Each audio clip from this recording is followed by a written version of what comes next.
simple hello. Walang mali siya, chill lang naman totoo.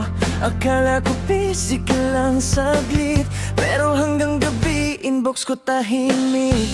Nakita ko pang online ka ulit, nagsashare ka pa ng memes at music.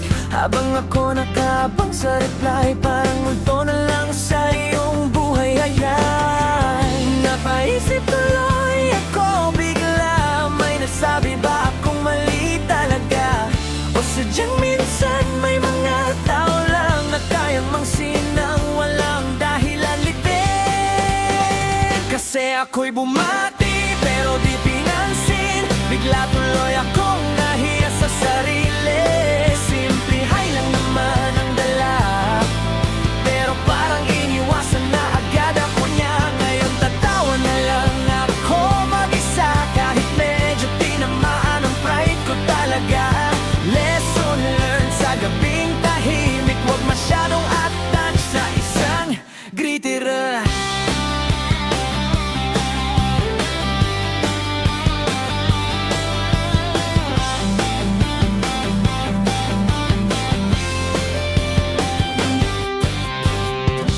Hindi naman love o kung ano pa, gusto ko lang mangamusta sana. Pero ang ending parang audition na hindi man lang napansin, di ba? Kaya ngayon scroll na lang muna, kunwari okay kahit medyo ewan na. Pag may nagtanong kung okay lang ako, sasabihin ko na lang wala to. Minsan talaga may ganitong araw, ikaw ang eager tapos sila dead maraw.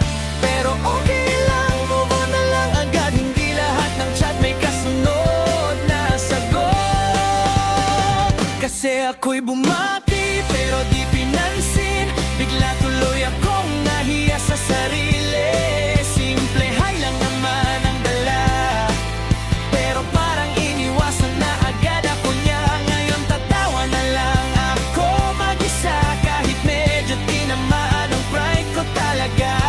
Lesson learned sa gabing tahimik, huwag masyadong attach sa isang gritty old.